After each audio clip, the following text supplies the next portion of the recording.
Hello friends, पिछले class में हम संधि पढ़े थे। संधि के डेफिनेशन देखे थे और उसका भेद देखे थे।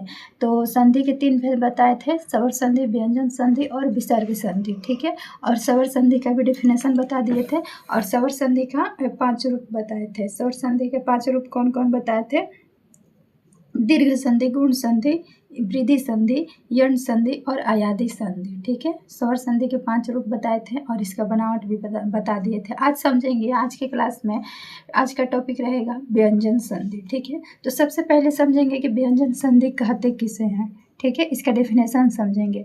तो जिन 2 वर्णों में संधि होती है उनमें से यदि पहला वर्ण व्यंजन हो और दूसरा वर्ण स्वर या व्यंजन हो तो उसे व्यंजन संधि कहते हैं। ठीक है, व्यंजन संधि किसे कहते हैं?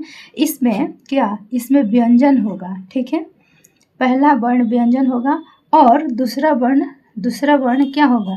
पहला वर्ण जो है व्यंजन होगा और दूसरा वर्ण स्वर या व्यंजन। ठीक है, पहला वर्ण फिक्स है कि व्यंजन होगा, लेकिन दूसरा वर्ण क्या होगा? स्वर होगा या व्यंजन होगा। स्वर भी हो सकता है, व्यंजन भी हो सकता है। तो इसी को व्यंजन संधि कहते हैं। जैसे जगत जोड़ ईश बराबर जगदीश। तो देखिए, जगत है, ये तक क्या हुआ?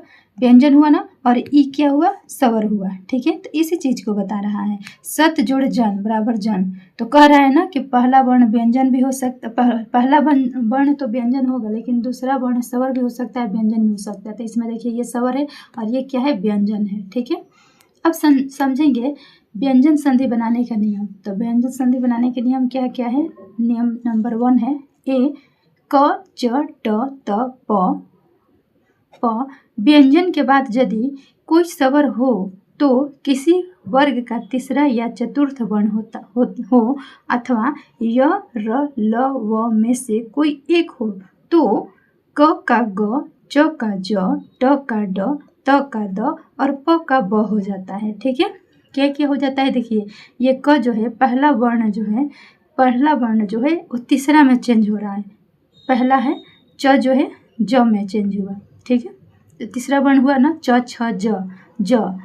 ट जो है ड में, त द और प ब में हो जाता है। ठीक है, फर्स्ट वर्ण जो है वो तीसरा वर्ण में कन्वर्ट हो रहा है। इसी चीज को यहाँ देखिए एग्जाम्पल में समझेंगे। वाक जोड़ ईस बराबर क्या? जैसे वाक जोड़ ईस बराबर वागीस। तो देखिए, ये क जो है किस में चेंज हो गया?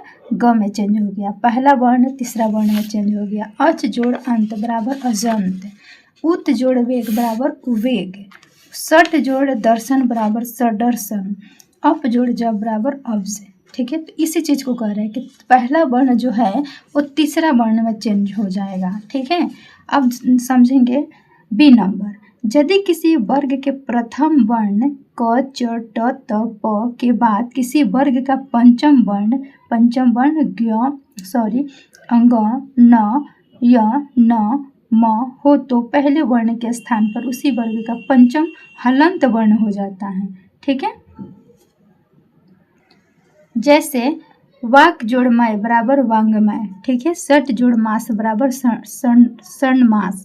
तत् जोड़ मय बराबर तन्मय। जगत जोड़ नाथ बराबर जगन्नाथ। अप जोड़ मय बराबर अमय। ठीक है, तो देखिए कब है क्या में? अंगों में चेंज हो गया, तो पहला वर्ण जो है पांचवा वर्ण में चेंज हो जाएगा। रूल नंबर 2 यही कह रहा है। अब समझेंगे 3 C number. Rule number C, छ के पहले यदि कोई स्वर हो तो छ के स्थान पर छ हो जाता है। ठीक है, आधा च और छ हो जाता है। किसके स्थान पर? यदि छ के पहले यदि कोई स्वर हो, छ के पहले क्या होना चाहिए?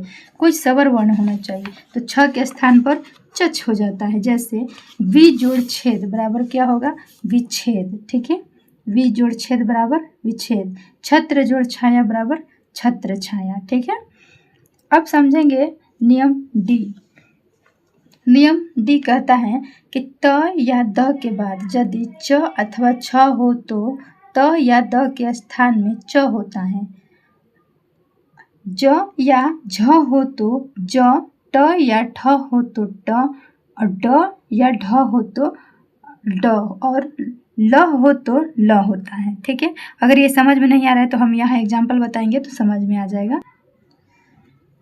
जैसे उत जोड़ चारण बराबर उच्चारण। ठीक है, शरद जोड़ चंद्र बराबर सरचंद्र। सत जोड़ जन बराबर सज्जन, तत् जोड़ टीका बराबर तट्टिका, उत जोड़ लेख बराबर उल्लेख। ई नंबर समझेंगे। नियम ई, यदि त या द के बाद स हो तो त या द का च होता है और स का छ होता है। जैसे उत जोड़ शिष्ट बराबर क्या, उच्छिष्ट। ठीक है। सत जोड़ शास्त्र बराबर सच्छास्त्र। ठीक है। नियम एफ समझेंगे। यदि त या द के बाद ह रहे तो त या द के स्थान पर द होता है और ह के स्थान पर ध होता है। जैसे तत् जोड़ हित बराबर तद्धित, उद जोड़ हरण बराबर उद्धरण। ठीक है। अब समझेंगे नियम आई। स के स्थान पर यदि त हो तो त का ट और थ हो तो थ का ठ होता है। जैसे आकृष्ट जोड़ त बराबर क्या, आकृष्ट। ठीक है।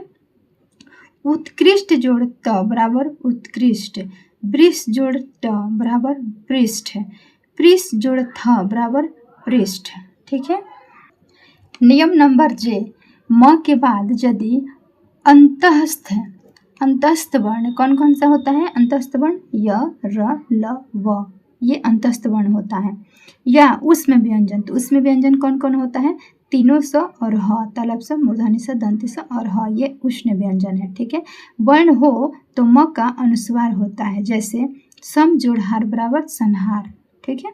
सम जोड़ योग बराबर संयोग, सम जोड़ वाद बराबर संवाद, सम जोड़ सय बराबर संशय, सम जोड़ सार बराबर संसार। ठीक है। नंबर के, नियम नंबर के कहता है कि म के बाद यदि स्पर्श वर्ण का स्पर्श वर्ण जो है क से लेकर के म तक, जैसे क का पांचों वर्ण क ख ग घ ङ च छ ज ज ट ठ ड ढ त थ द न प फ ब म, तो ये क से लेकर के म तक हो तो म के बदले अनुस्वार अथवा अगले वर्ण के वर्ग का पंचम हलंत वर्ण आता है। जैसे सम जोड़ कल्प बराबर संकल्प। ठीक है। यदि स्पर्श वर्ण का कोई भी शब्द वर्ण आए तो म के बदले अनुस्वार होगा। ठीक है। जैसे देखिए ये सम म आया ना, तो म के बदले क्या होगा, अनुस्वार होगा, संकल्प। तो इसी चीज़ को यहाँ बता रहा है। तो आशा है आप लोगों को आज की क्लास समझ में आई होगी। अगर नहीं आई होगी तो 2-4 बार आप लोग क्लास को देखिएगा, क्योंकि थोड़ा चैप्टर जो है भारी है, इजी नहीं है व्यंजन संधि को समझना। तो 2-4 बार देखेंगे ना तो आप लोग को ये सारा नियम समझ में आ जाएगा और आप लोग खुद से खुद बनाने लगेंगे। ठीक है। अभी हमको विसर्ग संधि पढ़ाना है, स्वर पढ़ा लिए, व्यंजन पढ़ा लिए, अभी विसर्ग बाकी हो जो उसको कल की क्लास में पढ़ाएंगे। तो आज के क्लास में इतना ही। Bye bye, thank you.